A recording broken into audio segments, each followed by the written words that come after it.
All right, guys, we are live. This is the Shillan and Duffy recap show being brought to you by Sherdog.com. We are recapping UFC Vegas 62, UFC Grasso versus Araujo that just happened, finished a couple minutes ago. I am your host. My name is Keith Shillan. Joining me, as always, is the great senior editor of Sherdog.com, Mr. Ben Duffy. Ben, how you doing, brother? I'm doing all right. Had an interesting night of fights. You know, you and I talked about it on the preview. Some sneaky good stuff on here, but in a lot of ways, just another fight night. The fact that we had a main event that had actual title implications is about as much as you can ask of one of these, free cable cards. And what we actually got in the cage, kind of an interesting product. Yeah. I mean, we're going to get to our letter grade at the end, but for a card that was over 50% finishes, it seemed kind of dull in some places, with some savage finishes, but still, kind of weird. Yeah. So we're going to cover all 11 fights. Shout out to all the guys in the chat, guys and gals in the chat. We just asked if you're in the chat, just be respectful of everybody. We got a lot of the usuals in there already chatting it up. So if you're watching live on YouTube, jump right in the chat. It's always a good time. Can I do something we never do? Can I jump right to a bull and the bear? Absolutely. Can I do just a bear? Hit so me. If you're not familiar with the Bulls and Bears stock market reference, a bear is a bad thing, didn't have a good night. And I'm going to nominate Charlie Elbling's wife, who said that Charlie can't watch the recap show. I don't know what Pieces of Alice is. I don't know what that means, but do you know that sounds like a TV show or made for Oxygen Network movie or something. Yeah, so educate me, folks, in the chat. Tell us what Pieces of Alice is, and tell us why it's not as good as the Shillan and Duffy recap show. Come on, Mrs. Elbling. Let him watch the recap. The recap show. This will be a quicker one. We don't have too much to talk about. Let's get right into it. Main event: Alexa Grasso took on Viviane Araujo. Alexa Grasso won a unanimous decision. The scorecards were 50-45, 49-46, 49-46. I'm going to say something. For 50-45 and 249-46, which I think people are okay, that might be the closest 50-45 in history. I was about to come in and say exactly that. Like, you and I both scored at 49-46, and you know what? Without knowing, I guarantee we gave different rounds to Araujo. Okay. I gave her the first. I gave her the fourth. There you go. See, there you go. Like, yeah, I was going to come in here and say, if you scored at 50-45, it felt like the closest 50-45 fight I've ever seen. I wish who was it? What's his name? Martinez. What's his first name? The announcer. Not the announcer. Oh, no. Joe Martinez. Joe Martinez, sorry. Too many Martinez's on the card tonight. Joe Martinez, he gave the 50-45 scorecard right away. I wish he would have gave the 249-46 first, because the second round, which is ironic, the only round Araujo got a takedown, that's the only round I felt really confident, and I gave that one to Grasso because the output in the beginning of the round, and then how she really kind of, the only time in the entire fight where anybody really stepped on the gas pedal to try to win a round. Mm-hmm. And really smart from Grasso, because I think she got taken down. She was held down for, I don't know, about 90 seconds or so. Didn't really eat much damage. And then she's like, oh, man, I might have lost that round. I'm going to, put out a big flurry and all this. And then she kind of won the round. That's why when I heard the 50-45, I'm like, Grasso probably won this fight. But if they started with the 249-46, if someone gave the first, third, fourth, and fifth rounds to Araujo, like, I'm okay with that. Yeah, and a lot of it comes down to what Luke Wilson just said in the chat right now, so I'm going to put that up on the screen for us. Expected more wrestling from Araujo. I would have as well. I was surprised because, she did try to take the fight to the ground in at least 3 of the 5 rounds. She got takedowns a couple of times, but the second round was the only time she actually spent any time on top, where she actually got the side control and was at least positioned to try an arm triangle choke, but, nothing really came of it before Grasso bounced back up. But I think it's a cross between Grasso having surprisingly stout takedown defense and Araujo probably being concerned about her gas tank in her first 5-round fight, considering that cardio has been one of her question marks in 3-round fights. Sure. And I think another thing that I would say, I agree with both those. And if I'm going to add C, she is a Brazilian Jiu-Jitsu black belt. She does BJJ wrestling. Like, she's not a drive through your hips, blow you through, chain wrestle. Like, that's not her game. Which is a shame, because if there's anyone in the division who doesn't come from that kind of background but has the physical tools that they probably could pick it up, she would have been one of them. Yeah. I mean, maybe not at age 35, but if she had gotten with the right camp and just learned like how to shoot a double, chain to a single, run the pipe, just learn the basics. Let's just turn into like the equivalent of a good high school wrestler. Yeah. Having that in her toolbox. I mean, that's reshooting. Like, she should the original shot that gets stuffed, and all you're trying to do. I mean, Khabib was the man at that. It was never about always get it. The ending point is, if I'm traveling from, Boston and I want to go to New York, that's the ending point. But I might stop at a gas station in Connecticut. Yeah. That doesn't mean that's where I stop. I keep going. And you shoot, and then you reshoot. You get your hand behind. You get your hand behind. You hook it. You put your hand back in. You kind of push off that to reshoot back in. You don't come all the way back up. Like, little things like that would go a long way. And unfortunately, they're just BJJ. Generally, not obviously. I'm not talking about every Brazilian Jiu-Jitsu practitioner or gyms, but generally speaking, that's not part of their game. Yeah. I also think so. The reason why I was wondering if Araujo might get the nod, because of how close the rounds were, and she was the one marching forward, which always looks good. Mm-hmm. Like, she was the one initiating most of the exchanges. Grasso was kind of counter-striking. I thought that might win her some really, really close rounds, as almost like the tiebreaker. But obviously that wasn't the case. And I didn't score it that way. I did think almost like it seemed to me like every round came down to like one big moment. I agree. And just all those moments, or at least almost all of them, just kind of tilted Grasso's way. Again, it was an arguable 50-45 fight in which every single round was very close. I do agree that the second round was the one that was, I think, the most obvious round for one fighter or the other, in spite of the fact that Araujo had her best chances on the ground there. But yeah, like, Grasso kind of tagging Araujo up at the end of that round, I thought was the best sustained sequence of offense either fighter had the whole fight. Araujo, for someone who's as physically strong as she is and is a black belt, I mean, yes, as someone mentioned, Boss and someone else both mentioned that Grasso has an underrated guard game, but that was a Derek Lewis getup. That was just like, yeah, I'm done being down. I'm going to buck and like push you off and stand up. It was also when I really I think Araujo was kind of rushing it. She tried doing the crucifix. Yeah. And she went to like step on the arms. And I really thought she should have held the position a little bit. I think she should have went knee on belly and tried to slide over to mount, or even stay in that half mount. And I don't think enough people try to land strikes from the half guard. Like, I think that's a really good position to land strikes with a side mount. Just little positions like that, I think she could have done a little bit more. Maybe, shouldering in the chin, getting up off her knees, using pressure down on her, like little things like that. I think she saw an opportunity and she kind of went for the home run, and Araujo also timed it perfectly when she did. Yeah. And I really liked Araujo's urgency to not stay on the ground. She didn't play jiu-jitsu. She knows, hey, I'm a blue belt or whatever. This is her world. I also like the way the fight went. I felt like Araujo fought the fight that Grasso wanted, while Grasso didn't. Didn't fight the fight that Araujo wanted. And when they did fight Araujo, Grasso, I feel like both fighters had success at what the other fighter you'd say beforehand wanted to do. Like, Araujo had some really good moments in this. It was mostly a mid-range not even boxing match. It was very few kicks. It wasn't a pocket one. It was like a mid-range. Grasso threw a decent number of kicks. Araujo threw very, very few. Yeah. And that is going to favor Grasso. I also think Araujo pulled her chin up a little bit. And then when she got hit with, because you have your chin up a little bit, your head's going to snap back. It's going to look worse. Mm-hmm.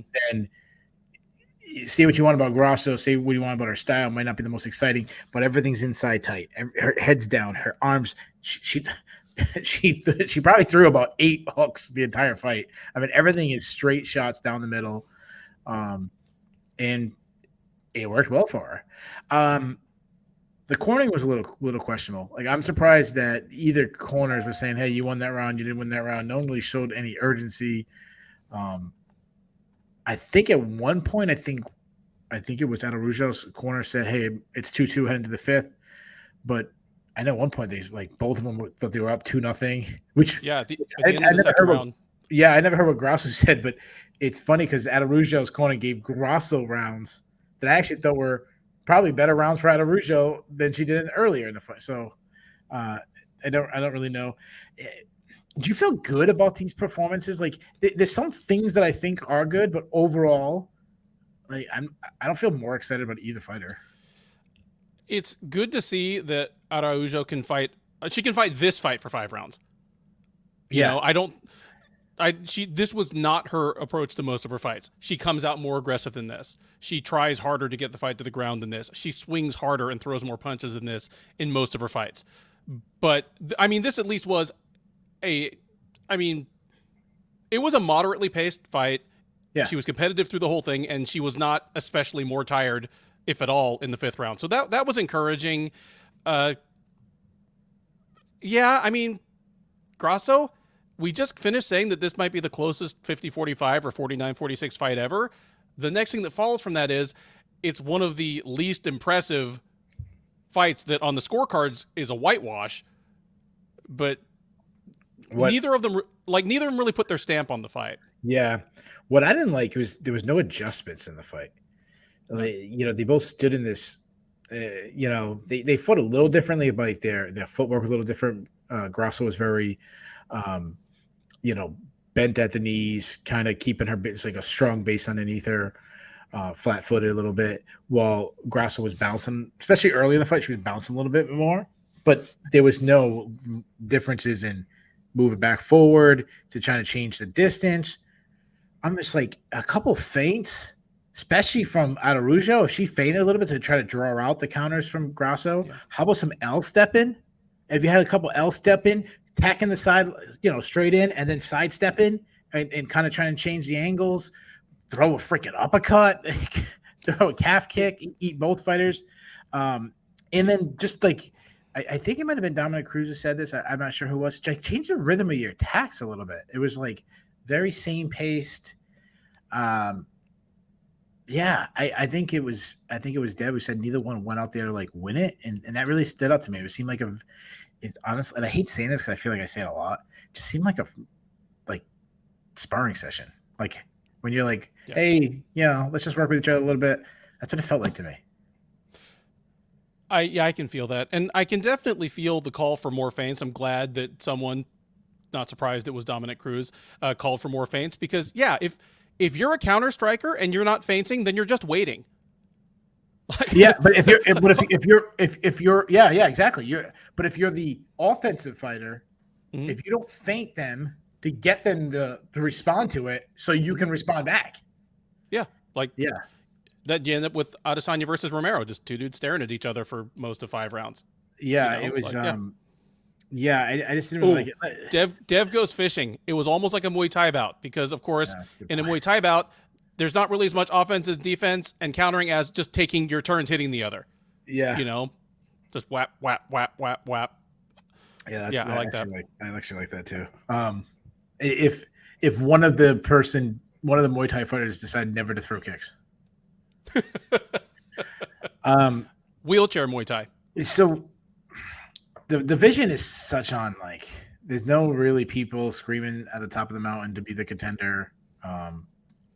You have a dominant champion. Did Grasso do enough to get a title shot? My notes going into this were, if Grasso wins, title shot. If Araujo wins, maybe title shot, but we need to wait for Chookagian versus Fior. Now I'm like, I think Grasso might need to wait for Chookagian Fior as well. Okay, so rank these. Chookagian and Manafaro. You can break them up if you want. Yeah. Obviously, Araujo's out of it, but Grasso, Chikagian, Menifield, we don't know how that's going to play out. And then maybe the person that it's weird that nobody's saying this person deserves a title shot, considering a lot of people thought she beat Valentina Shevchenko, Talia Santos. So throw her in the mix. You're the Matt. You have Valentina Shevchenko again. We don't know what happens 2 weeks from now, but give me right now your lineup. Saying not saying who what I want to. Not saying who would beat Shevchenko. More of you pick up the phone, you're calling somebody. How's it playing out?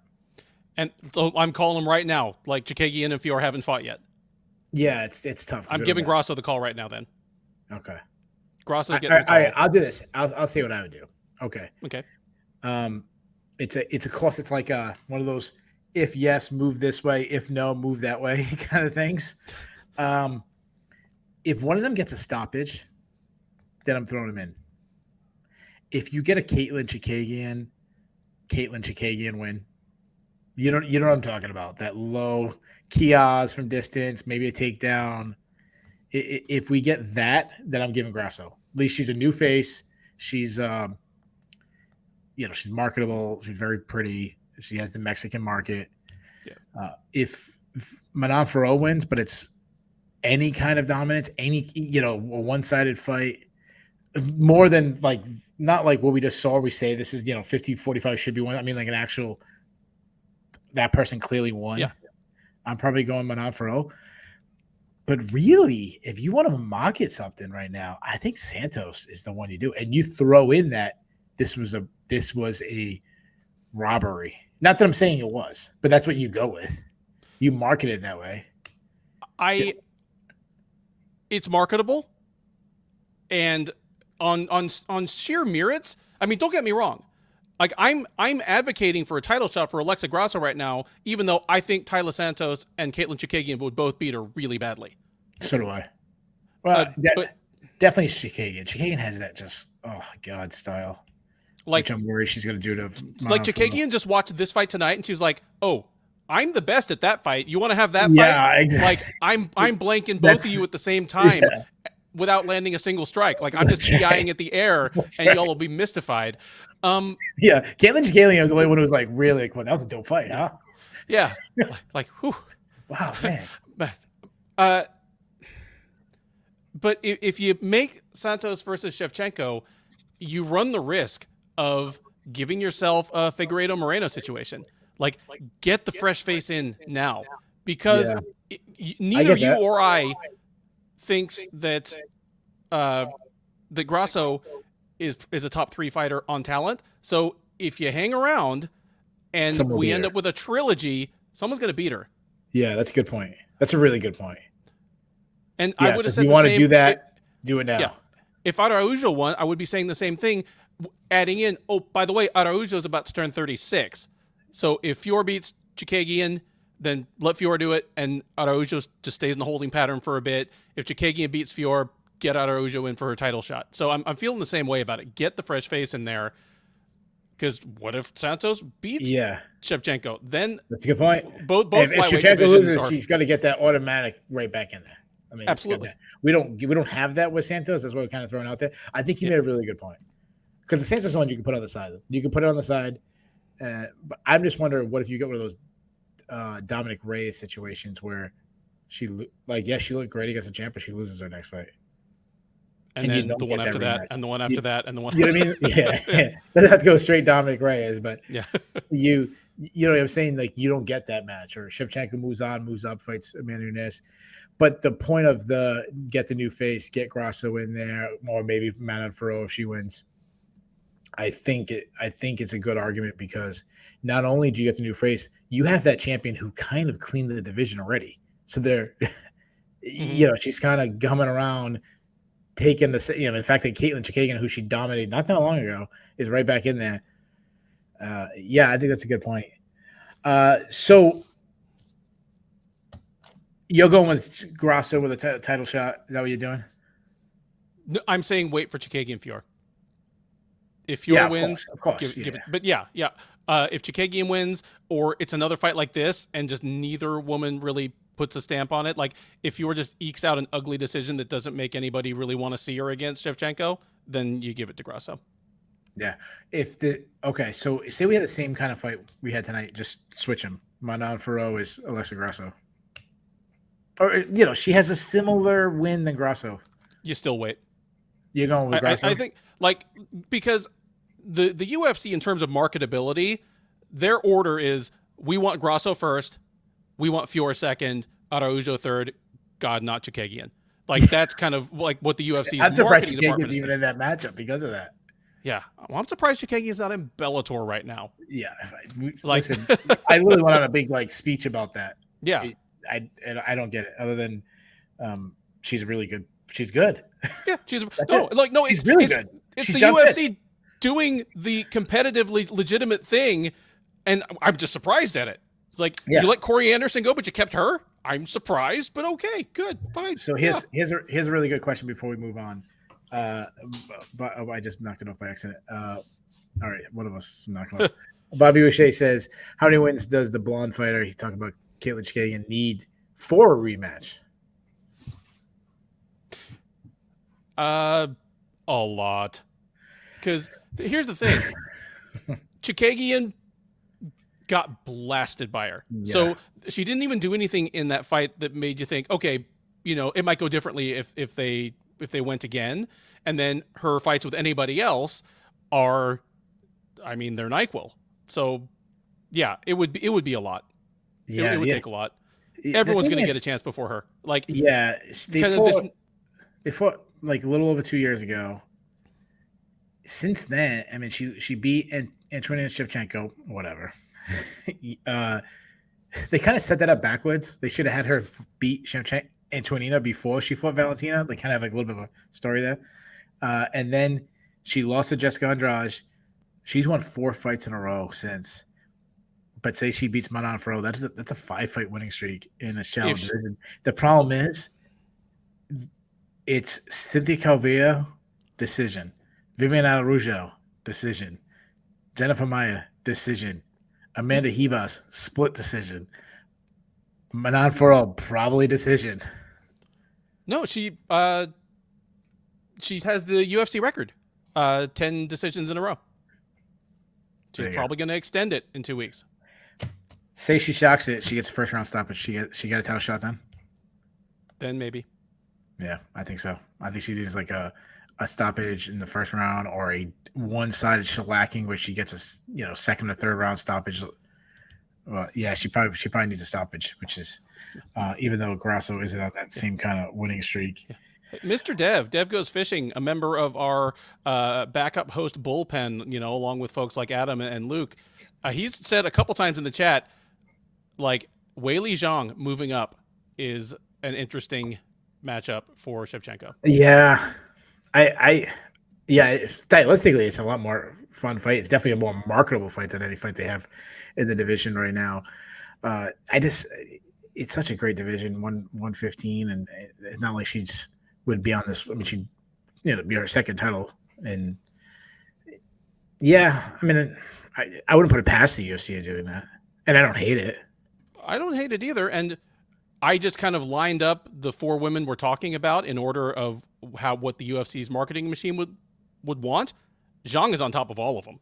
Oh yeah, me too. Yeah. From a marketing sense, do I want to? I would rather have Zhang win 3 or 4 title defenses, make her a more dominant champion. But if I am doing Shevchenko versus Weili, I'm doing that in China.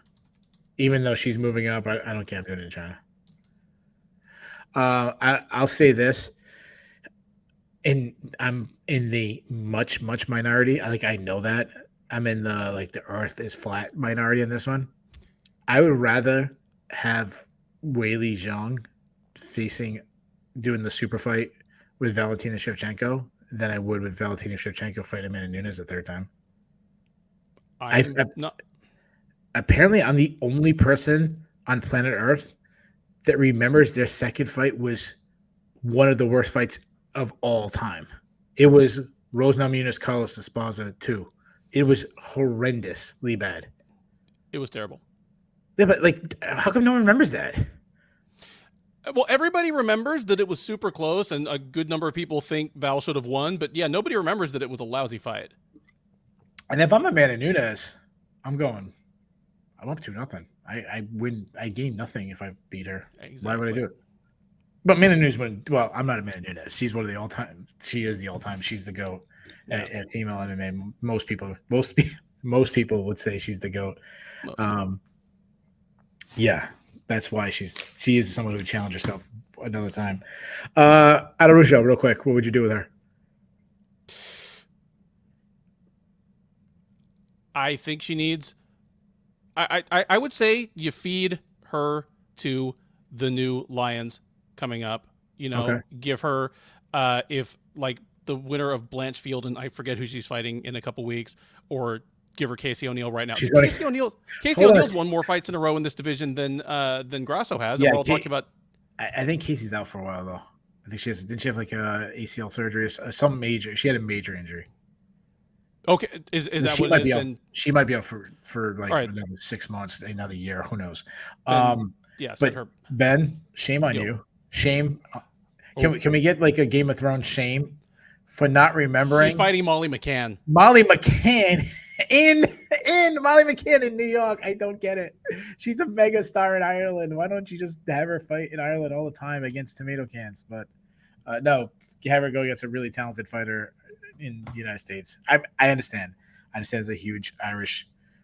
I live in. McCann is English, but yeah, like anywhere on the Isles. Like I'm saying Ireland. I'm sorry, English. I'm sorry. Yeah, there you go. So what am I? Shut up, Keith. You don't even know what country. You're mixing up your Great Britain countries over there. All right. I went a little bit lower, but I'm okay with Blanchfield's Molly McCann. I went with Miranda Maverick versus Shayna Young winner. I just went a little bit lower. Okay, yeah, I mean that's a good step back for Araujo. Give her a chance to rebuild, get a couple wins in a row. Because I mean, she lost 2 fights ago to Chikagi, and so like it's not like she was stringing together 4 or 5 wins in a row. That works for me. Yeah. Before that, Cub Swanson made his debut at 145, and it did not go as he planned. As Jonathan Martinez had a really, really impressive performance, winning by second round TKO. Just talk to me about what you thought of Cub Swanson, but even more importantly, what you thought about Jonathan Martinez. What must it be like? Here's the difference between 2006 and 2022, where Cub Swanson drops a weight class and is still the smaller guy in the cage. I know. Like, if you didn't know who these guys were, and I just said, one of these people's fought in the next weight division up his entire career, and he's dropping 10 pounds for the first time, you would not have guessed it was Swanson. Dropped a weight class, still a smaller guy. Like, Swanson looked good for moments in the first round. He's the kind of shot fighter that is going to stick around way too long, because offensively, he still has most of the tools he used to, but defensively, he was always kind of hittable, and he got through it on real good recoverability and toughness, ability to kind of like roll with punches. He doesn't have that anymore. So he has the offensive tools, but when stuff comes back the other way, all he has left is kind of toughness and gameness. Like Martinez, once he nailed him with that knee, to the knee upstairs, things were rolling downhill. Then he hit him with the body shot. I guess the secret's out about Cub Swanson now. There is some sort of deadly, horrible secret hiding in his liver. There's like a nuclear waste dump site in there, or it's like the basement of a haunted house. There's like the soul of an executed murderer in his liver. Maybe he got a liver transplant and it was Matt Brown's liver, where Matt Brown is basically like walking around with his own urn of ashes inside his body. I don't know what it is, but clearly like he goes in that Donald Cerrone category of the head's a little too hard, go for the body, because it was over. And in this case, a lot of it was the legs too. Yeah. Oh, and I mean, the legs ended up finishing it, but Martinez, I mean, I don't want to get too in the moment about a bantamweight, or Jay Petrie will be letting us have it for the next 2 years. But how many harder kickers are there at bantamweight than Jonathan Martinez? Yeah. Oh, put me on the spot. I wasn't expecting that question. I mean, you come up with names like Jose Aldo, You know, he doesn't really throw kicks anymore. but he doesn't really. Yeah, I don't know. I'll live in the moment. How many harder kickers in the UFC? like seriously, he's. I'm assuming Cyril Gahn can kick harder than him. No, even though he doesn't, it doesn't look like it. Justin Gaethje. Yeah, like Edson Barboza. Yeah, maybe. Like, you know, his kicks. He doesn't have the same like full extension on his kicks that Barboza does. They're not as high amplitude. Everything's like shorter and more choppy. A lot more like Gaethje. You know, where Gaethje doesn't have the huge wind up on his kicks, but everything is just he's got baseball bats for shins. Yeah, Luke Wilson gave you your answer right there. Only Joe Rogan kicks harder. That's yeah. I was amazed by Jonathan Martinez. And I thought he was going to win this fight. I had a fairly good night overall. I went 8-3, not too bad. This is one of the ones that, out of all the performances tonight, I thought this was one of the best ones. I thought he was accurate. I loved his kicks. I love how easily he throws it up to the body, to the head. I like that he adds it into combinations. You can see a guy's, even though he's so like outspoken. I mean, he's so like, I don't know, shy and kind of ho-hum personality. You can see his confidence kind of just growing in him. Even when he got taken down, he hits a sweep. He got a takedown. I mean, that's not saying much against Cub Swanson, but getting takedowns, he looked tremendous. I think it was Luke Wilson. I apologize, who said it. I put their comment already up when he talked about the step in elbows from that southpaw stance, stepping in, timing. He was timing Cub Swanson's attacks, beating him with a short elbow. I mean, it was beautiful.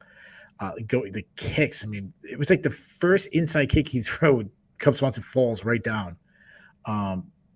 Did 3 or 4 other times. I mean, it was absolutely beautiful. This guy has won 6 out of 7 fights. 4 fights in a row. The only question I have is, how the hell did Jonathan Martinez lose to Andre Sukmatov?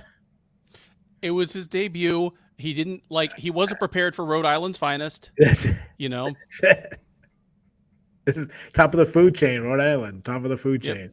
It just, what a guy who is made huge. I mean, his last loss was to Davey Grant. Davey Grant's a good fighter. He's huge for the weight class. Underrated on the feet, underrated on the ground. Just a great, good, tough 135-pound fighter. I'm taking Jonathan Martinez now. That fight wasn't that long ago. It wasn't that long ago. I'm taking Martinez now, and I hesitate to call it a fluke. I mean, Davey Grant knocked him out. He's not that cold.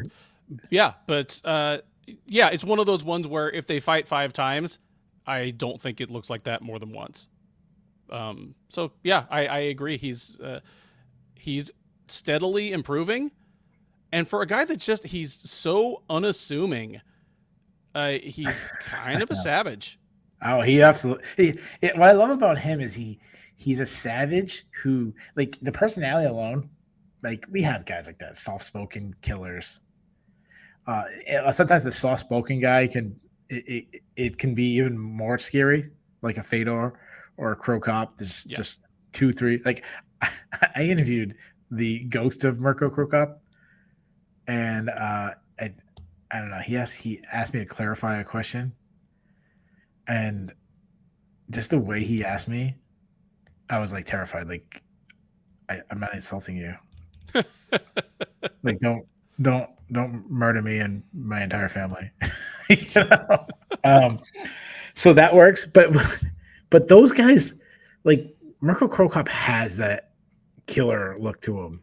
Yeah, like we had Uriah Hall is a guy who's always was kind of soft spoken, but he has that. Like, John Martinez just looks like no, he looks like Pedro from Napoleon Dynamite. Yeah, Jonathan Martinez offers you his protection. But he's not. So I used to wrestle with I was a couple years older than him. He was when I was senior. He was a freshman. He ended up becoming 2-time state champion. His name was Greg Amoroso. Shout out to Greg Amoroso. Who knows what he's doing now? He was this guy. I used to call him the Incredible Hulk because he was just like Jonathan Martinez. Didn't look the part. Wasn't intimidating looking. The nicest guy. And as soon as he stepped on the mat, it was like, he just turned green, and he'd be like foaming from the mouth, like, and he ended up winning the States 2 years in a row. He's a killer. But that's Jonathan Martinez, Jonathan Greg Amoroso Martinez. There you go. So, Cub, go back to 145. Is that what you tell him, or? Yeah, back to 145, get a win or two, and swing off into the sunset. You own your own gym. Yeah, have some fun fights. Fight the guys you want to fight. Pick, don't be, pick your own. I mean, if I'm the UFC, I'm trying to get them in those up and coming kind of exactly what they did with Jonathan Martinez. Yeah. But if I'm him, I'm trying to do like Donald Cerrone route. I'm trying to fight whoever I want. Yeah. Martinez, he called out Dominic Cruz. Dominic Cruz, he still wants a title shot, even though he got knocked out in his last fight. He sidestepped it like Dominic Cruz fashion. Would there ever be a bigger mismatch in the trash talking if that fight actually does get matched? I think Cruz would almost feel bad. I think he'd actually go easy on him. I think he'd go easy on him a little bit. What do you think about the matchup though? Is that a match you would do? Because I actually sometimes when the guy calls someone out, and I'm like, that's in my range. I think he deserves a name. I don't think it's realistic. No, I don't either. If he did. I like the idea of Martinez getting built up off of a veteran with some amount of name recognition who's on the downside of his career, but I was aiming way lower than Dominic Cruz. Okay, who are you going with? I was thinking like Hani Yahya. Oh wow, you really were going way lower. Or I'm way lower. Or if you want to put him with kind of other up and coming fringe contender guys, then maybe like the winner of Julio Arce and Montel Jackson. They're fighting in a couple weeks. So you're not thinking right. I was thinking ranked opponent. Again, I don't think Dominic Cruz is taking that fight. You could tell just the way he responded. Like it wasn't like, yeah, let's do this. It was just like, all right, dude, does that happen? Maybe Rob Font. I feel bad doing that to Font. I think it's funny because Font is a top 10 guy, or at least fringe top 10. But I almost feel like he needs more of a break than Jonathan Martinez. Yeah, Juice X asked Cody Garbrandt. That was the one actually I thought about saying. So I like that idea. Garbrandt is sleeping face down inside of a round and a half. So Juice X also says Cub Swanson versus Korean Zombie. I don't do that, but what about the rematch with the Superboy? What is he doing? Swanson Choi too? What is he doing nowadays? Well, he had the mandatory military service. He's got to be out of that by now. Yeah, no, he came back. No, he fought. Yeah, he fought. Yeah. He looked terrible. He looked terrible. I'm gonna have to look up who. It's been a while. I think he fought once since that fight. Zombie came back no worse for wear, but a lot of Korean fighters don't. Yeah, he's the exception to the rule because they take him right in their prime too. But yeah, Jonathan Martinez just to me looks really, really good. Really fun fight. Before that, in if you really like really bad, it looked like to me like if somehow they could get bare knuckle boxing level fighters, but add in some takedowns and maybe it looked like a little like mud wrestling going on and everything. Jordan Wright took on Dusko Todorovic. You know what it looked like? It looked like one of those like street fights that you get videos and they're like, wow, these guys are pretty good. For a fight on the street. Yeah. Right. That's what it kind of looked as Dusko Todorovic won a second round TKO over Jordan Wright. I was surprised at how bad Todorovich looked on the ground against Jordan Wright, who's not really known for his ground. He's a big guy. So if he's on top of you, that's the one thing about him. He's huge for the weight class. Yep. Todorovich is supposed to be a wrestler. For the way he struggled to get him down, Jordan Wright got the mount, dropped 50 punches on the top. I thought Todorovich wasn't going to get out of the round. Yeah, I thought it was going to end in the first round too. Dude, Jordan Wright is the light heavyweight Edmund Shabazian. That is the worst cardio I've seen in a non-heavyweight fight at the UFC level since probably OSP versus Krylov 2. Dude, just somewhere he was sucking wind in 3 minutes. Somewhere Herbert Burns is sitting on a couch probably like drinking like a cream soda right now and saying cream soda, saying, Yeah. Gilbert, will you carry me back to the kitchen? He's just saying, "Oh, thank God Ben didn't mention me." Luke Wilson says Wright has one round of cardio. No, Wright doesn't even have one round of cardio. Wright was sucking wind in 3 minutes. You didn't notice as much because he was on top when he gassed out, but he gassed out like in back control, throwing punches. In fairness, he did throw like the whole kitchen sink at him at one point, and he was throwing hard shots. I'll give him that. Yep. He's the light heavyweight Edmund Shabazian. That's exactly what Shabazian does. And when it works, you look like a world beater. But the first guy that doesn't go away in 4 minutes, you're fucked. Yeah. So excuse my French. Like his nickname is the Beverly Hills Ninja. Like it should just be the Beverly Ninja because that guy ain't running any hills. It ain't happening. Like what's the opposite of hills? Of Beverly Couch Ninja or something? I don't know. Yeah. I like that Todorovich was just like, hey, I just got punched like 500 times the first round. I'm just gonna go out and just throw everything I have this round. Would have been really great if he made it out of the round, and both of them were extremely gassed, and it would have been just incredibly entertaining the third round. It would have been a terrible third round. That would have been Kimbo Slice versus Houston Alexander, where they're both just standing with their hands on their knees, like in the middle of the round. No. Kimbo Slice versus what was the other guy? Dada 5000. Where Kimbo versus Dada were. Yeah, where somehow Bellator thought it was a good idea to try to promote that how badass Dada 5000 was, that he had a heart attack in the ambulance and they had to clear. I don't believe that's what's more believable. Dada had a heart attack after the Kimbo Slice, or Kevin Holland is just like catching criminals every single weekend. Oof. Those are both in the Santa Claus, Easter Bunny, level of. I mean, what? Seriously. What is? Who has done more road work, Brandon Davis in a day or Jordan Wright in a year? Oh, dude, what? Mr. Marathon, Brandon Davis. I would say, dude, Chris Barnett's walkouts are more cardio than Jordan Wright has to expend in a fight. Yeah. Like Michelle Pereira, burns more calories while the announcer is announcing his name. That's what Jordan Wright is like. He goes back to his girlfriend, like, how was your time at the gym? And he watched Pereira warm up and did the same thing. Like his entrance. Yeah, I went to the gym. Yeah. Dev mentioned Kevin Holland's retirement. I think this show is lasting longer than Kevin Holland's retirement. Speaking of retirement, my worst call on the card, I think probably everybody's worst call on the card. Victor Henry went from being a guy that I wasn't really that high on to, wow, he looked really good against Hani Basales. He should smash Rafael Sunsao to, oh, wow, he looked terrible against Rafael Sunsao. Okay, I've got a thought here. Go ahead. Because if there's a theme to this whole card for me, it's that there were several fights where I went, I'm surprised at what I'm seeing, and I'm not sure if it's because fighter A is just better than I thought, or fighter B is worse than I thought, or if it's a mix of the two. Okay. Here's one of those, because Sunsao looked better than he has in a long time. It's one thing to, if you told me Sunsao won, I could have told you, you and I both picked Henry, but if you told me, no, okay, Sunsao wins, I could have told you how he wins, and it wouldn't have looked like this. Grinding is one thing, but Sunsao having faster hands, Sunsao being less tired in the third round.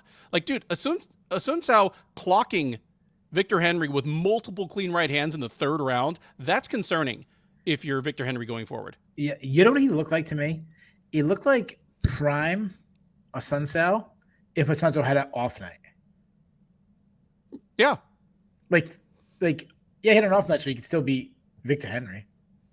He didn't look like his best, but he didn't look like a completely shot fighter. He definitely had that, and we always say Andre Arlovski, Vudo thing. He had, Sunsao's been great at that too. Never throw out big pace, very slow output, kind of boring. That's what he did. But what was really smart of him is he kept stopping the offense when he would just not even get a takedown, just initiate an attack. It really was like stopping Henry's offense. And Henry had to like fight it off, reset himself, kind of try to get back in his rhythm, and then his Santo would do it again. And he was just like I can't go. Henry reminded me of like that, like a car on a cold night when you like start it up and it's like, and you're like, oh, just a little bit more, and it's gonna turn over. Like that was Henry. He just couldn't turn over. I'm glad you brought that point up, because win or lose, that is as frustrated as I've ever seen Victor Henry. Like you look at him back in like Pancrase and Ryzen, he's a guy that kind of flows and has fun in his fights. And tonight he just looked frustrated. Like every time he got something going, you're right. Like Asuncao would just kind of like stick a stick in his spokes, and no urgency. Like the third round, like his corner's like, we need stoppage, and he's like, okay, and just he couldn't get going. Yeah, I don't know, just not really good. Asuncao, I love when he's like, oh, I'm in the best shape of my life, and then like the very next line he goes, but I'm thinking about retiring, and like, dude, when are you gonna have a better night? Just retire. Seriously. Well, you know what you do? You say, hey, we're getting a card in Brazil. Give me the worst guy in the division. Let me win. Let me get like the Brazilian. Let me say goodbye in Brazil. Let the crowd chant my name. Let me get that kind of moment. But don't fight again. Don't be like, oh, I'm a Asuncao, and then fight. Like, don't fight Jonathan Martinez. Like, don't do that. Yeah, don't fight Jonathan Martinez. Fight Cub Swanson. Fight Hani Barcelos. J-Sex says, who wins if they fight next? Rafael Asuncao or Hani Barcelos? They were matched in 2021, but COVID nixed it. You know what? Considering that Barcelos has looked really flat recently and Asuncao all of a sudden looked sharp, who knows? Yeah, he looked better in his last fight, though. Barcelos looked good a couple weeks ago. Yeah. You want to do who could Barcelos beat in the division? You want to do that? Nope. You want to do? Nope. You want to go? Don't want to do it. Absolutely not. Hey, shout out to Jay Petrie. You gotta remember, man. Sometimes the cards we're not working with much. We gotta, we had to do it with Santos, Grasso, Shikagian, who's next kind of thing. We gotta kill some time. Misha Cirkunov versus Alonzo Menifield. Menifield has really good power, and Cirkunov can't take a punch anymore. Not that, just for the record, Menifield can starch anybody in the division. Yep. But if you're Misha Cirkunov and everything you do offensively requires you to wade into punching range, you are a dead man. And his explosion is gone. Even his wrestling attacks. I mean, he was always like a judo kind of upper body grab you trip, but they're not there anymore. His that closing the distance speed is just not there. Like Menifield was overthrowing his shots. Cirkunov was ducking under them and still couldn't close the distance enough to get his hands. Cirkunov's done. Yeah, just or should be. Should be. Don't get cut and go fight in Bellator. Please, God, don't do stupid bare knuckle boxing or box some guy on an undercard of Jake Paul. Like, don't just like teach. Like, you got skills. Be a coach. Up there in Canada. Hook up. Start your own gym. Just stop fighting, dude. I'm sorry. Menifield, I think he's won like 4 to 5. What we got with Menifield? You believe in it, or? No. Like if Alonzo Menifield ever makes it into the top 10 as a fixture, ever makes like an actual run to where we're saying, oh, dude, he might be only 2 wins away from a title shot, I'll be very, very surprised. And I feel bad saying that, but yeah, just even now, I don't trust him in fights to go past the first round. I don't trust him to have a second. I don't trust him to have a backup idea against a guy he can't put away with his first idea. Yeah. I still don't think he's that different from the guy who lost to Devin Clark. And Devin Clark was kind of the blueprint to me, where it's like, yeah, you put it on him in the first round. He didn't go away. You didn't have any other ideas, and you got tired faster. Didn't he lose to William Knight? He lost to William Knight. That was an absolutely terrible fight. Yeah. Just. Yeah. Hey, what's up, Tiffany Schreiber? Thank Tiffany you, Shriver is regular on the comments of the previews, but she never joins us here. Maybe she's in the time zone where it's past her bedtime. Maybe like Tiffany, tell us where you're from. Yeah, well, just a time zone. Like we're not Okay, trying to don't dox yourself. Just, don't do that, because then all these freaking creeps in start sending her DMs and stuff. Yeah. Pat Barry School of Warfare might level him up. Pat Barry, dude, he's already done more than Pat Barry. I mean, come on. Well, I think it was Higher Low 1000 asked if Pat Perry has joined Fortis. No, it sounds like Alonzo Menifield has left Fortis. I think there was a little bit of a jab at Fortis when he said, something like, you have to unleash what I can do, or something like that.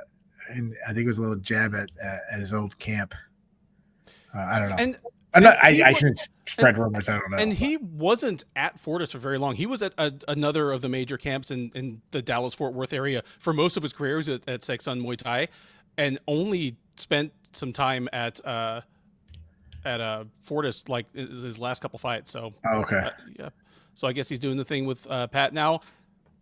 Cool. I mean, Pat Barry he was a very good kickboxer. He was a good MMA kickboxer, and I mean, he probably could have fought longer than he did. He just decided to move on to the next thing. Yeah, we asked, he's on a nice little winning streak. Where can he be in the rankings? For Jay Petrie, do you mind pull up the Sherdog top 15 and we start matching Menifield, how far he can go up the list? No, I'm going to say the same thing. He could knock that guy out, but I wouldn't pick him to. I know. I was just doing it for our boy Jay Petrie, one of the best in the business. So that was the main card. Let's go to the prelims. Brandon Davis took on Mana Martinez, and Mana Martinez won a split decision, and I'm shocked. I'm shocked. Like, I'm sitting there, I'm like, am I watching a fight that nobody else is? I'm hearing the commentator team make it sound like it's super close. I'm hearing a scorecard say 29-28 for Brandon Davis, and I'm like, that seemed like a really easy 29-28. Like, I thought there was 3 really clear rounds. 2 from Martinez, the first 2 were from Martinez, and the third one from Brandon Davis. What? Am I missing something?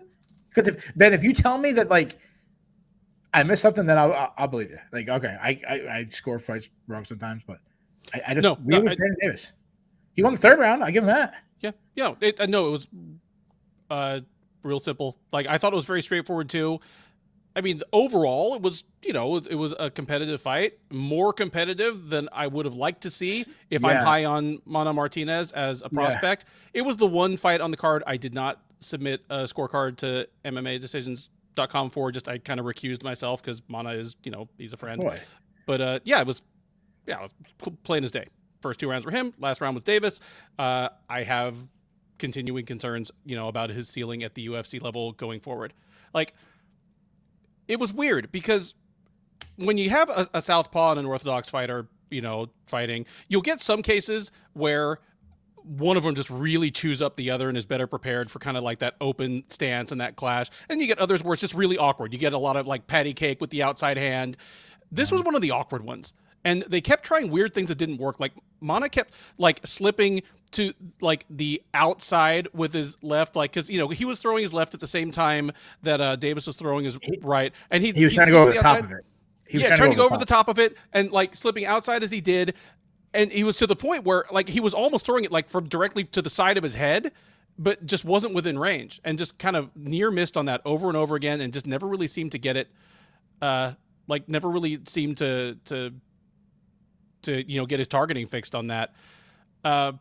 What I was surprised is the commentators, again, and I'm going to backtrack to what I was talking about, how close this fight was. They were saying, like, oh, it comes down to the second round. I'm like, what? Well, if it comes down to the second round, it's if you watch 4 minutes and, I don't know, 30 seconds of the second round, but if you watch the last 30 seconds, Brandon Davis was saved by the bell. He was out. Like, he was rocked. He was, I mean, I actually thought like he went out as that round ended. I'm like, to me, that was the most dominant round. Like, I thought the first round was, even though I thought Martinez won the first round, but the second round to me was like, what the hell are you talking about? It was down, like, that was a toss-up round. Yeah. Big Marcel, our buddy Marcel Dorf from the Netherlands. If you don't follow him on Twitter, punch yourself in the face and then go follow him on Twitter. He is your Never heard of the guy. Makes a good point. The ref should make the call if he thinks the fight is over, not wait because there's still 2 seconds to go. I agree. The ref in terms of stoppages should be 100%. Not at all cognizant of the clock. Yeah, that 100%. You can get brain damage with 2 seconds left or 4 minutes and 58 seconds left. Yeah, like I totally agree with that. So whoever that guy is said it. That guy seems like he might know a little bit about MMA. He might be like, it's pretty late where he is, like I'm glad he stayed up like well into the night to I'm only joking. If you guys don't know, most people here know Big Marcel. That's my boy. Like I've done not as many have I done with Ben, but I've done a lot of podcasts with Big Marcel. He's my man. That's one of the best dudes out there. They both his knowledge, but also just great dudes. One quick side note: if anybody knows where that Tennessee goalpost is now, please give us an update. Last I saw it was like going through downtown Knoxville on the, I don't know what the hell you're talking about. What are you talking about? You're kidding. Now you're joking. You're trolling me right now. No, what are you talking about? Tennessee beat Alabama on a walk-off field goal. Oh, yeah. I'm from New England, man. We don't watch college football. I have Boston College. My team is like 1-6. We haven't had a good team since Matt Ryan. Matt Ryan making it when they got to number 2 in the country. So Tennessee beat Alabama, huh? Is Alabama good at college football? They're okay. They're okay. Like right now, every European who's staying up is like, dude, am I staying up to 4 a.m. for you guys to talk about not only talking about that stupid football sport, but you're talking about the college football sport? Like now we have to have Eric Anders versus OSP just to like settle the Alabama versus Tennessee thing like in the cage. Yeah, how's that fight never been matched? One of these ones. It's closing up on Brandon Davis versus Martinez. It was one of those ones. I think Martinez that you were talking about the left hand. I think he was a little too happy with it. One of those fights. Like I don't feel better about either guy. Like even Martinez won, and I feel worse about him. Like I think they should have started him, and I think James Krause like flipping out on him was like you're way better than this dude. Like why is this a fight?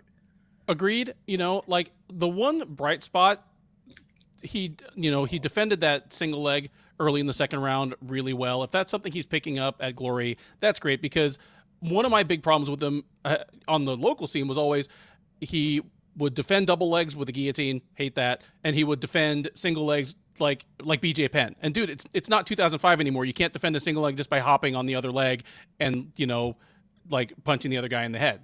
Yeah. But this time, got the overhook, got the angle, and just kind of got his gravity. Like he properly defended the single leg, but all that means is he had a whole 15 minutes with Brandon Davis at his preferred range because this was mostly an outside kickboxing match. And he won, but didn't really put a stamp on it. So that is a little concerning. Yeah, Technical Wealth mentioned that Krause looked like he was going to slap him. I'll say this: like, if I was 20 years younger and I was fighting, I think if I went to a major team, I think that'd be the team I'd go to. I think I'd go to Glory Bay. I don't know. And I've bashed him before for his cornering, but that's just my man.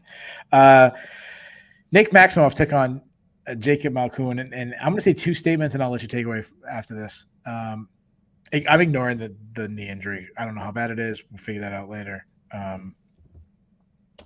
Malkoun is a really intelligent fighter. He's one of these guys. I think he's going to start getting into that group that we like, where he gets every ounce of his ability out in a fight. If he loses, it's just because there's only so far that ability can go, but he's not going to leave any question. Like he's not going to leave any what ifs. And Nick Maximoff, the worst thing that happened to Nick Maximoff was actually dropping Malkoun. And I'll tell you why.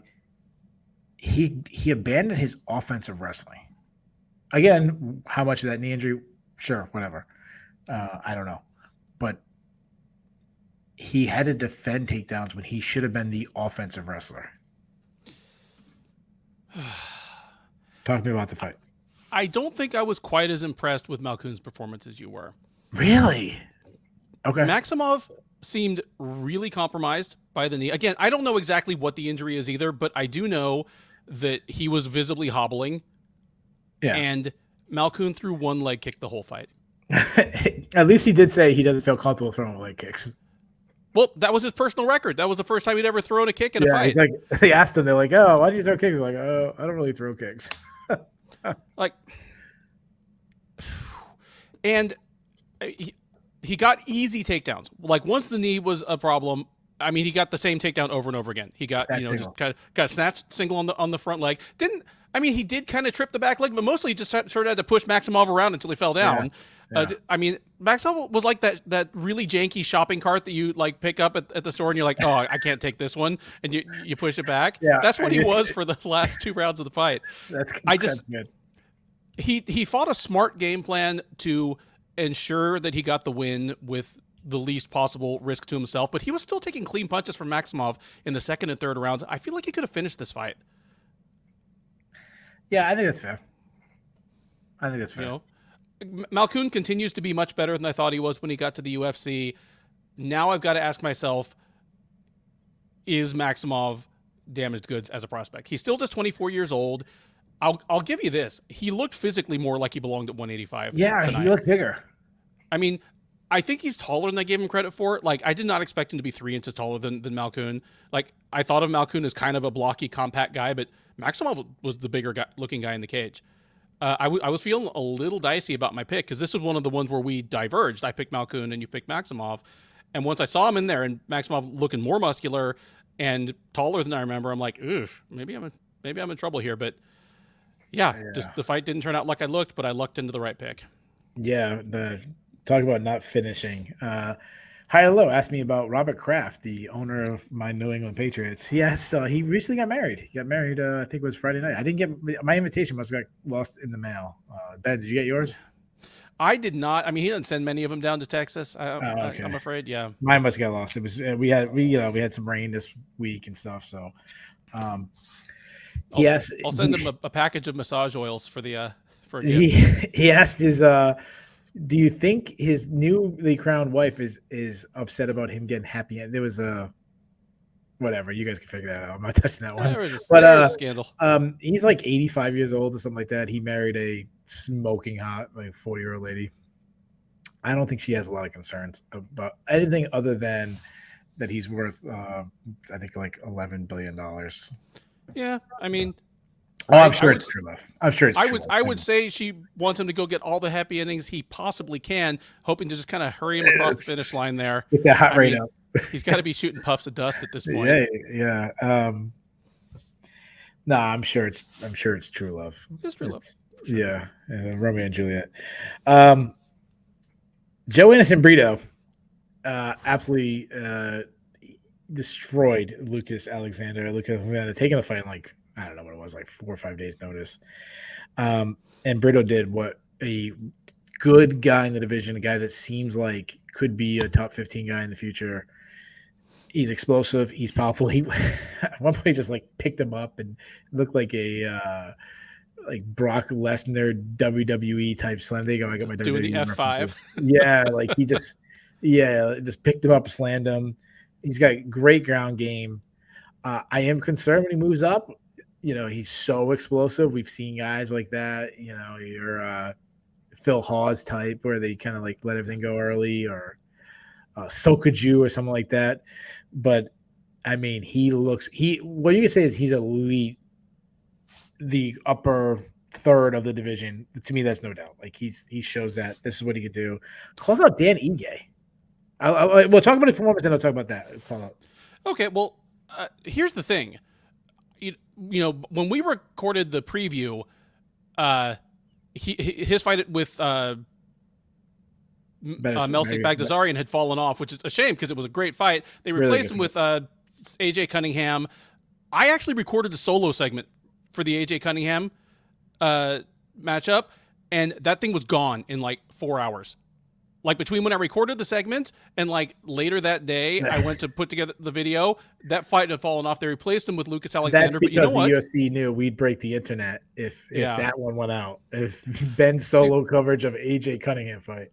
But dude, Lucas Alexander's a better fighter than AJ Cunningham. Like I was more excited for this.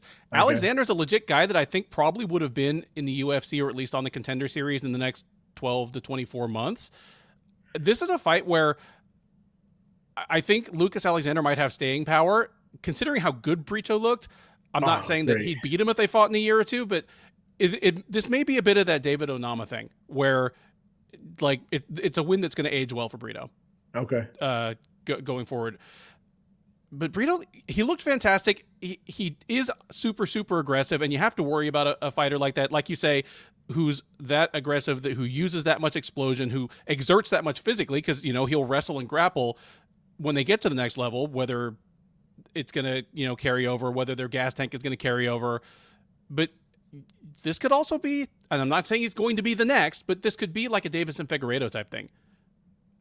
You know, where he has all the offensive weapons, and on the lower level guys, he's just putting them away in short order, but he still has surprisingly good staying power into the later rounds, even when he gets to the championship level. Yeah. Like, that could be Joanderson Brito. Dude, he's 27 years old. He disappeared for like a year and a half and almost gave up on fighting. Came back, you know, had like one fight in LFA, or, you know, went straight to the Contender Series. Like, dude, we in Tapology and the Underground couldn't even agree on what the dude's name was. Like, we couldn't even find a decent picture of him when he got signed to the UFC. It happened so fast, but he's still just 27 years old, man. There's lots of upside here. Is he hanging out with that? What was that guy that just got cut? The Ukrainian guy? Askar Mozharov? Yeah, Jay Petrie's best friend. His arch nemesis. Yeah, he looked great. Before that, Pierre Rodriguez took on Sam Hughes. Talk about that fight. I got to plug in my computer. I forgot to plug it in. Okay. I'm about to die. My battery's going to die. Did I pick Hughes? No, I picked Rodriguez in this one, but I wasn't super confident in it. Like, I thought there was big upset potential for Hughes, and my thought going in was the people who've beaten Hughes at the UFC level are women who have been able to just physically bully her, basically. Either take her down, or in trying to take her down, just crowd her and not let her strike moving forward, which is what she wants to do, kind of nullify her in the clinch. And I wasn't sure that Rodriguez was going to be able to do that. I was wrong. Rodriguez got easy takedowns over and over again, and she managed to bully Hughes. Hughes had her moments here and there. I thought in the last round, you know, she landed some good punches, but basically Rodriguez was just back on her like glue over and over again. Yeah. Good stuff from Rodriguez. She is super young. Venezuela, you know, go Venezuela, I guess. I don't know how long it's going to take Keith to plug in his computer, but that's about all I have to say about Rodriguez Hughes. But I'm not going to move on to Tyra Vergara until he gets back. Yeah, I totally agree with everything you said. It was spot on, the best breakdown. I'm sorry, guys. That was extremely unprofessional of me. Usually I always have that plugged in, and I don't know. Hughes fought at 105 in like her very, very early career, but I don't think she can make 105 anymore. That's a question from Jace. Like, I don't think she could make 105 and be like, dude, she's not Michelle Watterson. She's bigger than that. She's not Erica Tabercio or Loma Lugbunmi. I don't even know Loma could make 105 anymore.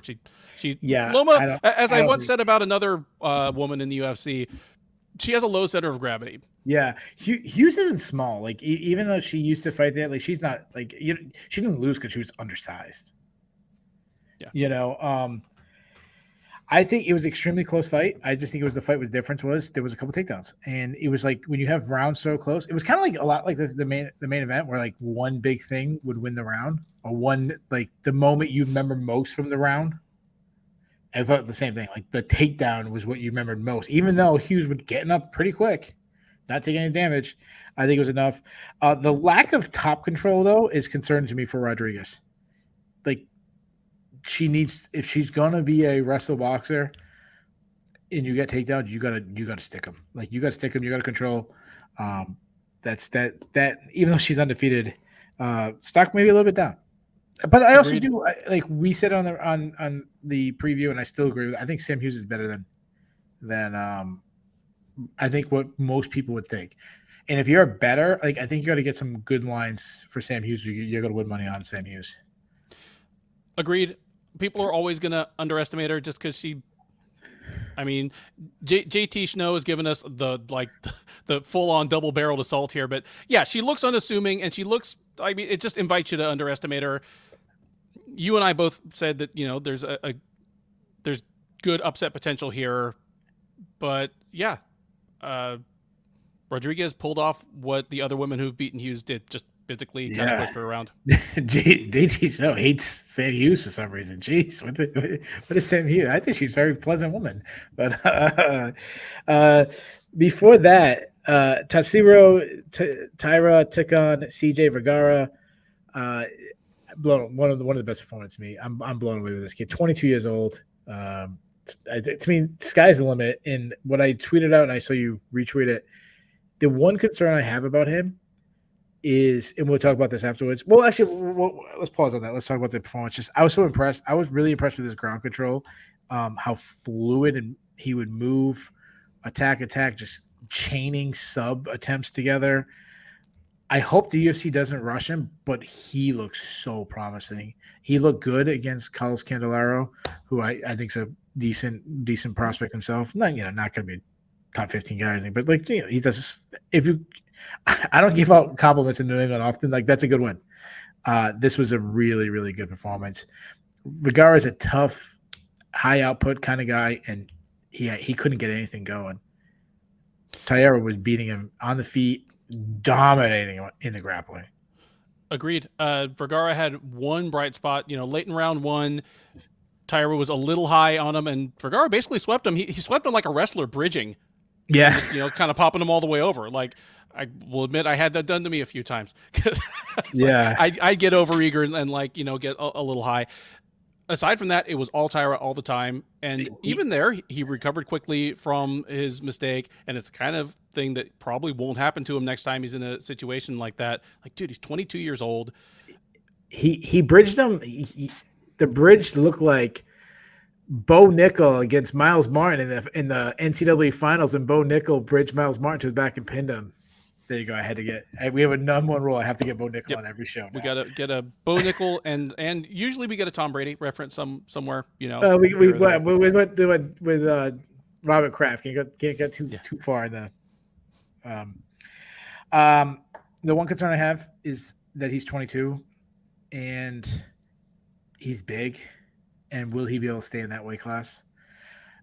You mentioned that you think that's fine. That's fine if he leaves the weight class.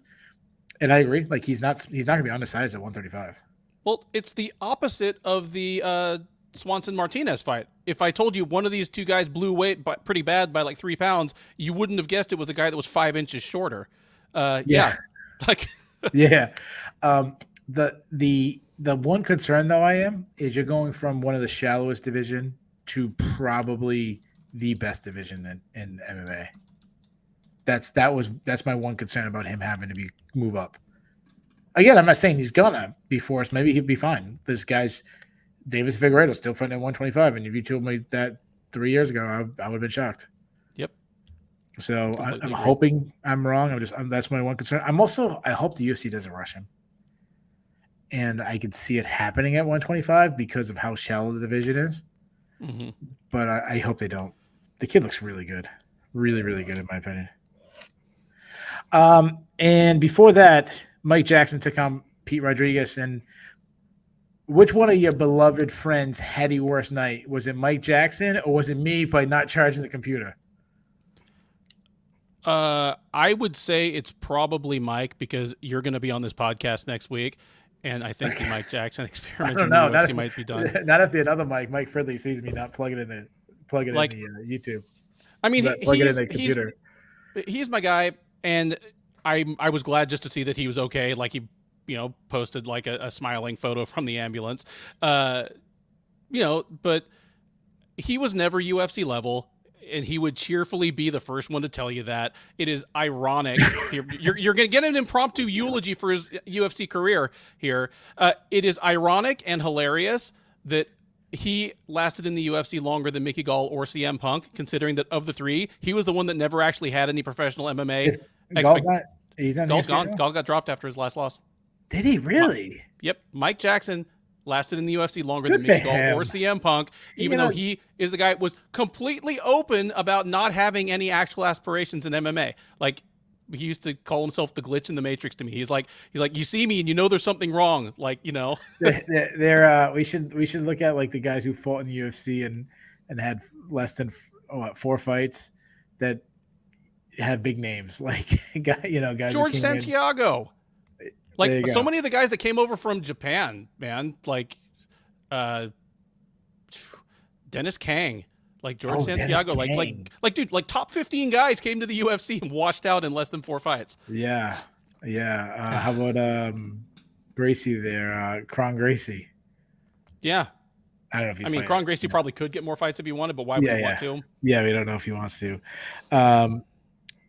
Mike Jackson, I think he would struggle on the regional scene. Like, I don't think he's. Of course he would. But he'd never even fought at the LFA level before. Yeah, like, you know what? Good for him. I'll say this: he's 2-2. He's not on my cut list, surprisingly. He's 2-2. Like he was on a 2-fight winning streak. But Mike, like, retire. Like, don't fight again in the UFC. Don't get yourself a losing record. He should have retired after his last fight. He should have went 2-1 fight. Yeah, he should have went 2-1 in the UFC and retired with a winning record. But somebody in the Sherdog Slack asked, like the Sherdog editorial Slack asked, like, how does he keep getting fights in the UFC? And I said he keeps getting fights in the UFC because he's friends with the McMaynard from way back in the LFA days when Maynard was their matchmaker and Mike was their main photographer, videographer. So that's why he keeps getting fights. He keeps getting brutal fights because Sean Shelby and Dana White might not feel the same way. So that's probably not the best combination for him. It was fun while it lasted. I wish him the best when he moves on to doing anything but that again. You know what? UFC, like, give him a job. Let him be the photographer, yes. I mean, we got Frank Trigg refereeing. Like, why can't we get another fighter like photography? Like, that's what these guys retired. And he used to. I mean, the first few times, like, I bumped into Mike professionally, he was, taking photos at UFC events. It'd be funny if he was doing it like while he was still fighting. Like, if it's like the last event, he was taking photos. I mean, if you want like some actual X's and O's, we did see why the like Pernell Whitaker like slip by like pivoting from the waist doesn't work in MMA. No, because people can knee you in the face. Yeah, I'll say this about Rodriguez. Obviously, it's another first round knockout for him. That's his entire career, his first round knockouts. I didn't learn anything about him. Like, I learned he can beat Mike Rodriguez, but I still don't. Like, his record looks great. He's got power. That's for sure. He's very aggressive. Dude, Mike Jackson might be the second best fighter that Pete Rodriguez has ever fought. Like, the people he fought in Mexico on his way up are ultra low level. Like, they were all like 0-4, 1-2, like, not good. Like, less than the photographer. Yeah. I mean, Mike had like boxing and Muay Thai and kickboxing fights. He just had never had any MMA fights, and the striking ones were not super high level. But yeah, I do love though that he outlasted Mickey Gall and CM Punk. So you guys have it. That's all 11 fights. Let's get to the fun stuff. Let's stay negative. Let's go with the cut list. The way the cut list works, guys. If both me and Ben say the UFC can release somebody, we give them permission to be cut. If one of us doesn't have them on the list, they stay free. I have 3, and I already said that Mike Jackson isn't one of them. Whew. I think I only have 2, but I'm open to being convinced. I might have just forgotten somebody. All right, so my first guy, Brendan Davis. The guy, split decision, and not often do I go cut guy off with split decision, but he's the exception. He's 2-7. He's lost 4 in a row. I don't think he should have got a split decision. I don't think he won. If anytime I have a guy that I think won, I won't put him on my list. Brendan Davis, he's not good. He's 2-7 in the UFC. He's from the same town as Chase Sherman, and I think Chase Sherman got allowed to go to like 3-9. Okay. Or something. Like, maybe he's just like, dude. Is that the rule? That's like the rule of that town? The Mississippi rule is like, yeah. That's it. Who was the guy there that kicked Mike Jackson in the deck and got one fight? Dean Barry. What's his hometown? He's Irish. So wherever from Ireland, that's the other rule. Like, you only get one fight. One loss, you're gone. The other one, Misha Cirkunov, he's lost 7 out of 9 fights. He's lost 4 fights in a row. I think it's time for Misha Cirkunov to be released from the UFC. Wow. Okay, so we're kind of all over the place here because I don't disagree with any of those, but I'm saying CJ Vergara is 1-2 in the UFC and has blown weight twice. Oh. Did he lose 2 in a row? No, he won, lost, and then won. But he's lost. Well, I would just make him move up. Yeah, or you make him move up, but he would have been in the UFC if he wasn't a flyweight. Yeah, exactly. UFC does not need bantamweights that badly. I'm fine with Brandon Davis. I'm fine with Misha Cirkunov. Dude, Jordan Wright is teetering. He's lost Wright 3 in a row. That was my third one. I had Jordan Wright. Oh, okay. Then 3 in a row and stopped all 3 times. So you had Jordan. We both had Jordan Wright. Yeah. So Jordan Wright is officially on our cut list. Sorry, guys. Sorry, boss. Know what they should do with Vergara? Like, he keeps missing weight. Force him to fight at 135, but book him against a guy who's going to miss weight at 135. You're like, oh, your opponents keep fighting you after you miss weight. Oh, here's a 135 pounder. Oh, that guy missed weight. All right, just make him fight Chris Barnett. There you go. Fight Chris Barnett. We were talking find anybody to keep Chris Barnett in the UFC. There you go. Any man who misses weight has to fight Chris Barnett in his next fight. I don't care if you were supposed to be flyweight, supposed to be welterweight. You fight Chris Barnett next. All right, we're going to move over to the Bulls and the Bears. The Bulls and the Bears are a stock market reference that I referred to in the beginning of the show. When a stock or the market is doing really well, it's a bull market. When it's bad, it's a bear market. You want to be on the Bulls list. You do not want to be on the Bears list. We do a 3-2-1 style, kind of like hockey. 1 being the best, 3 being still good, but not the best. You want to do Bulls or the Bears first? Let's keep it negative. Keep it negative. We'll do the Bears. I want to go first. Is that okay? Go for it. All right. I'm going to go with Mike Rodriguez. I know no one had any stock in him. Nobody was taking it. Mike Jackson? Yeah, that's what I meant. Yeah. Mike Jackson. What am I saying? I'm sorry. Mike Jackson. Are you saying Pete Rodriguez made him his wife? Wow. That's savage. Mike Jackson. Only Ben is the only person on earth who picked him because that's his boy. But the reason why he went stock down, he didn't retire with a winning record. He should have retired with a winning record in the UFC. So to me, stock is down. My number 2, Victor Henry. I mean, this is a guy that was sky high, great. They kept talking about how good he looked in his debut. Beats Hani Basalos, looks great. Thinking about, wow, could this guy be a top 15 guy? And then he just lost to excuse me. Sorry, I have a little bit of a cough. To 40-year-old Rafael Assunção. And my number 1, Nick Maximoff. This guy's on a 2-fight losing streak.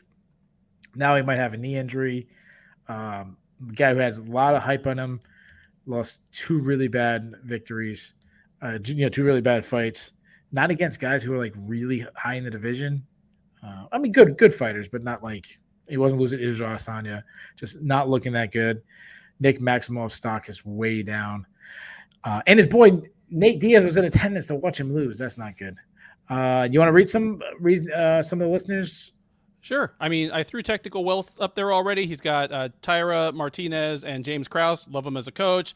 Jace already throwing Bears up there. Bears. Cub Swanson, Victor Henry, Askar Askarov. Yeah, Askar Askarov by missing this entire card, robbing us of yet another one of the best fights on the card. Yeah, we also lost Neil Magny and Danny Rodriguez. Yeah. Bears, Jackson, Maximov, Misha. I mean, I'll throw in here. I agree with all yours, so I won't reiterate all of them. But Mike Jackson and Misha Cirkunov both had horrible nights at the office, but it was expected. They were both big underdogs. Sure. Only one I'd add is Cub Swanson. Just kind of like Misha Cirkunov, he just learned that the problems he has are not solvable by a change in weight. He's just looking like a shot fighter. And again, it's going to be the kind of decline that I have the feeling it gets depressing. Okay. Let's move over to the Bulls. And this is the list you want to be on. Ben, I'll let you kick it off first. Oh, Bulls. Tatsuro Taira.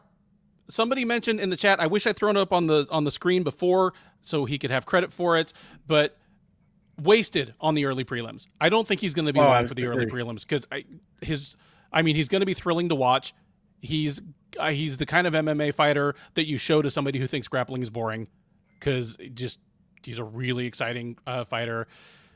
Rafael Assunção said during the breakdown of his fight, it's not just that Henry looked kind of frustrated and flat, it's that Assunção has looked better than he's looked in probably 2 years. He's 40. I don't know how long this is going to last. It's like little second wind or whatever it is, but he looked fantastic, and I was fully preparing to say that he should retire tonight. And instead, I'm like, well, it would have been a nice story if he retired, but I'm interested in his next fight. Like, when was the last time he had an exciting fight? Yeah, no. I don't know. His last exciting fight was the Garbrandt fight. Yeah. It wasn't exciting for a good reason. Yeah, it wasn't exciting. I don't know if this is exciting, but yeah, it was a good show for him. Jonathan Martinez. It takes a lot to stand out from the pack in the bantamweight division. It's becoming one of those divisions like 45, 55, 70, where you got to win a lot of fights in a row to even get on the radar of the rankings. And you have to do something impressive in them to get any shine at all.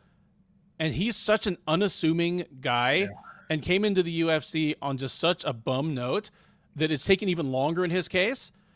But he's looking fantastic.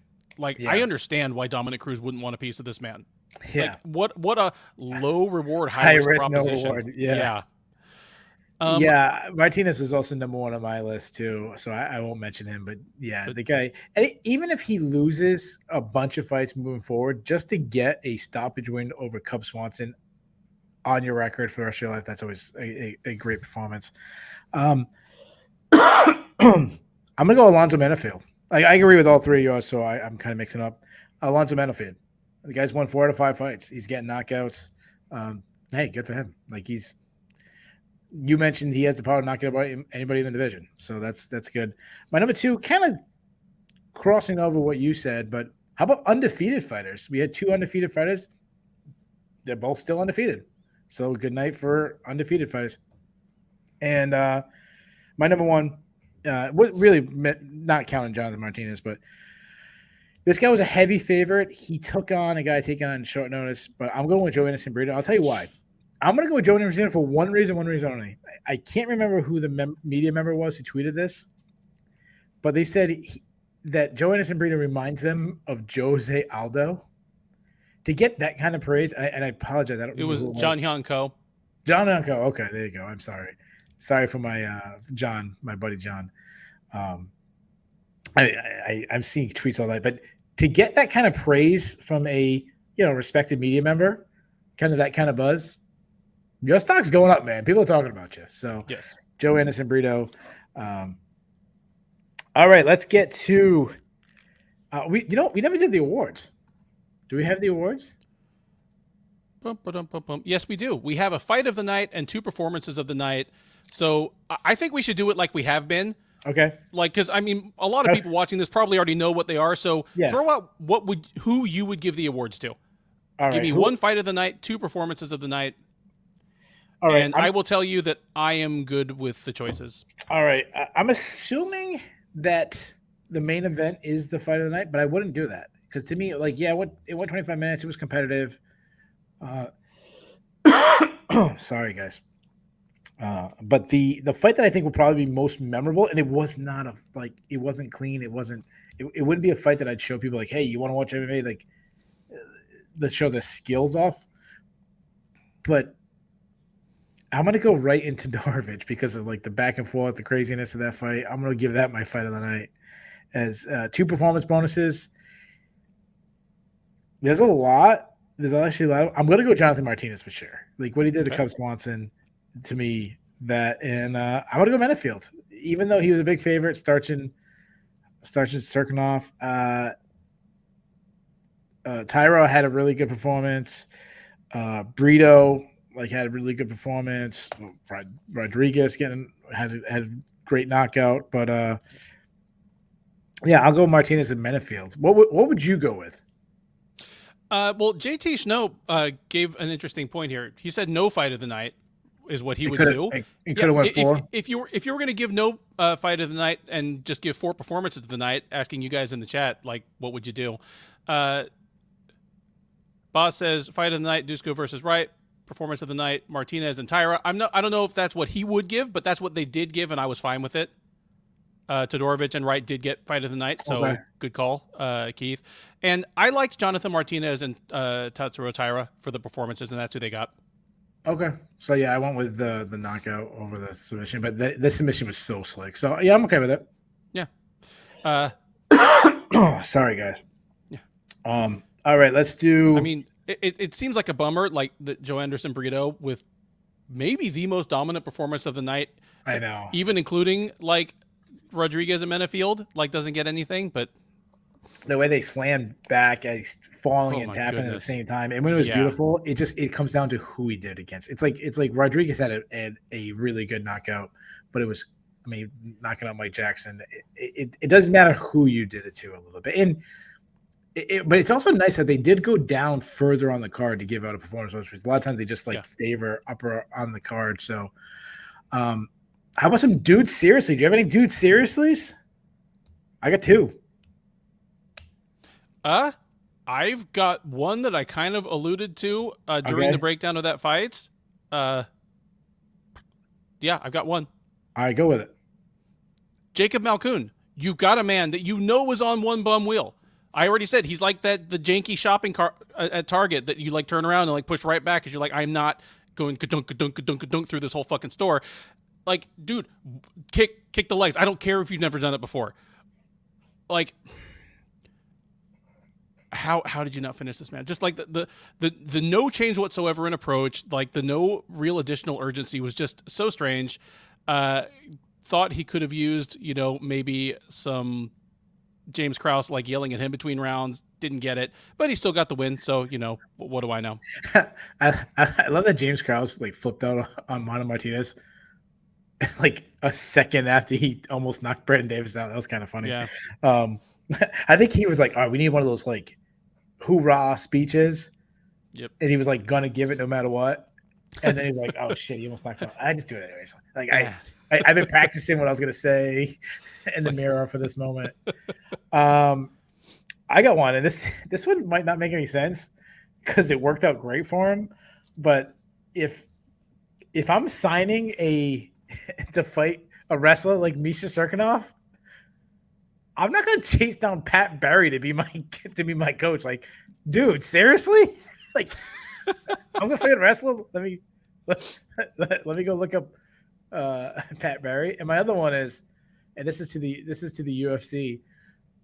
They announced on the broadcast that they could hear each other's corner, and they said Grasso's corner was telling him what Araujo's corner was saying to her, like telling her advice in between rounds. Like, dude, seriously? Like, go UFC. It's not COVID anymore. Leave it for Contender Series. But get out of Vegas. Get on the road. Like, the card would have been so much bigger, even if you just picked any random city in the world. You could have put it in Calgary or something, and it would have been way more popular. Like, come on. When you got corners hearing each other what they're saying in between rounds, usually that's when it's the loudest. It's interesting because, dude, I mean, they make money. They make money. Like, the gate, even for modest fight night cards, is over $1 million, dude, every time. Yeah, like, I mean, there's obviously this reason for it. Boss giving us hell in the chat. Yeah, best dude. Boss, we love you, dude. Our like listener hall of fame. Your name is over the door. Oh, yeah. Like it is the but dude, this is not the fighter you want to be your pet rock. Because I'm gonna make fun of him forever. Yeah, Jordan Wright and KB Bueller. That's his boys. True. Yeah, all right. Dude, seriously, Viviane Araujo getting 2 takedowns in round 2 and then not really trying again until round 5. Yeah.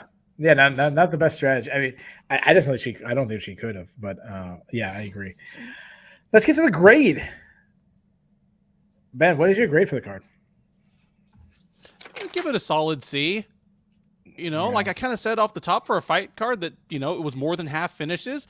It felt kind of draggy because there were kind of some fights that were kind of mediocre and then just ended in a finish. The main event was just not sensational. Like we weren't, like you could tell because right off the top of the show, neither of us were like really excited for either woman in what could have been a title eliminator. So I just give it a solid C. Like it wasn't terrible. It wasn't great. Oh man, Yeah. the chat's just going to town. Yeah, everyone's going. I'll read the technical wealth goes D plus. Bass goes C minus. Josh Lazar goes D plus. JT Snell goes D or D minus. Juice X goes C. So that's the highest grade we got so far. I'm actually gonna. I'm fine, and I'll top it. I'll go Price is Right style. I'll go C plus. We had some good knockouts. We had a good knockout. We had Menifield had a great knockout. Pete Rodriguez had a good knockout. John the Martinez coming out party. The main event was competitive, really close. We had Todorovich and Wright gave us a great slot fest. Yeah. Tyra had a really, really good performance. So I'm gonna say C plus. And anytime I can watch the entire event, then do the recap show, and still go to bed before midnight, that's a great night. Yeah. So I'll go C plus. Hardest question, listener of the night. Oh. I'm gonna go first. I remember one that really stood out. He came with volume, but he also kind of had me laughing. Had some really good matchmaking suggestions. My listeners, and I apologize if I'm pronouncing him or her name wrong. I'm gonna go with Juice X. Juice X came really hard tonight. That's what she said. I really liked both Technical Wealth and JT Schnell, but JT, just kind of stepping the line, a little bit, just I don't know, in this political correct society in which we live, in which I am normally a enthusiastic participant. I don't know if it's worse to call a woman fighter attractive or unattractive. Really neither has any bearing on how good they are at their job. But man, him just dunking all over Sam Hughes, it's just slaying me. So JT by a nose, if you know what I mean. There we go. There you guys have it. That is the entire show. I think I really believe that we go deeper in a recap show than anybody else in the world. I'm sure there's someone out there that does it better than us, but they suck anyways. So this is the Shillan and Duffy recap show. Huge week coming up. UFC 280. Both me and Ben are taping the preview show. It'll be out first thing Monday morning. Massive, one of the biggest cards of the year. We have main event. I was going to say defending his title, but not fighting for the vacant title. But really, Charles Oliveira defending his UFC lightweight title, taking on Islam Makhachev in one of the most intriguing main events in a really, really long time.